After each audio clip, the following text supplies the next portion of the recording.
Hi, Mr. Walsh.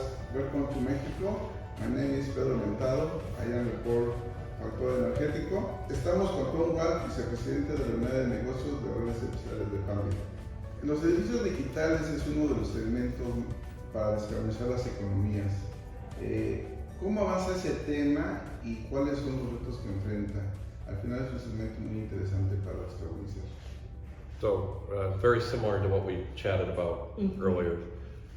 So I talked today about, I think one of the great tidbits I got from CBRE, they had an infographic on the 20 most important things you want to know about properties and sustainability. So cities consume, are about, let me think about this so I get it right. Cities represent 3% of the Earth's total area. So very small amount, but cities utilize or consume 78% of the energy and create 60% of the greenhouse gases. So how do we make cities more efficient so that they are more sustainable? That's probably the best way to put it.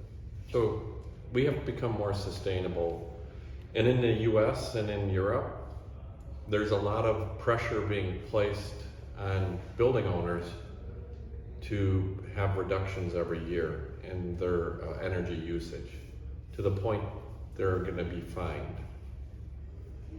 So this is going to force building owners to change the way that they manage their building. They're going to have to make investments into a smart building.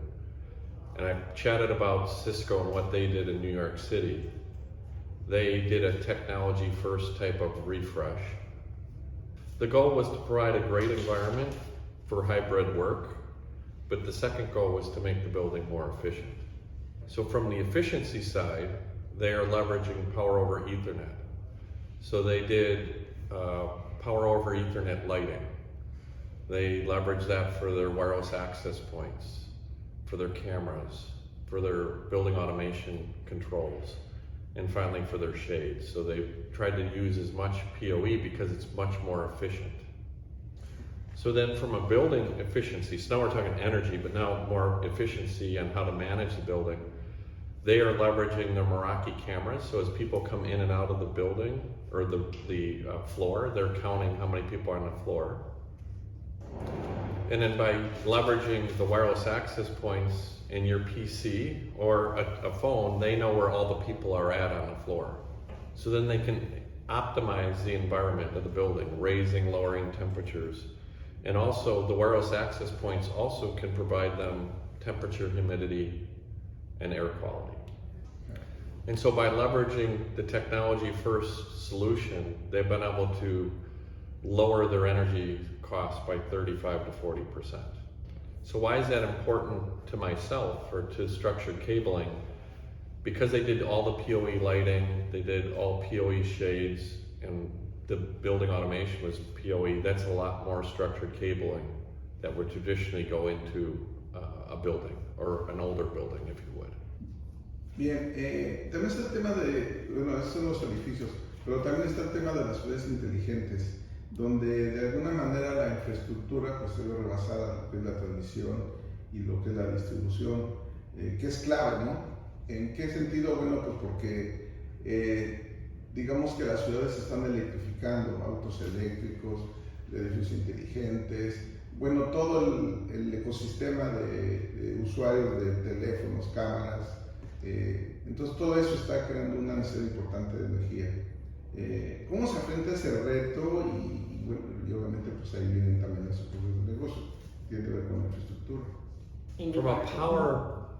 From a power supply business, or the generation of power, that is not something that we participate in. From an IoT portion, we would be, from a smart city, we would be able to leverage our technology, but for straight power, for charging a vehicle, that we're not, that's something we're not doing. So what I can say is that our IEI business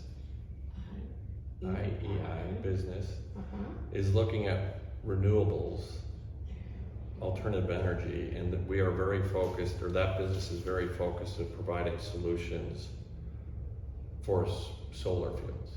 And in our solution showcase, I believe they have a solar panel showing the products that we are providing for that type of deployment. Muy bien. Pues sí, digo, finalmente todo lo que es la digitalización pues está creando una revolución.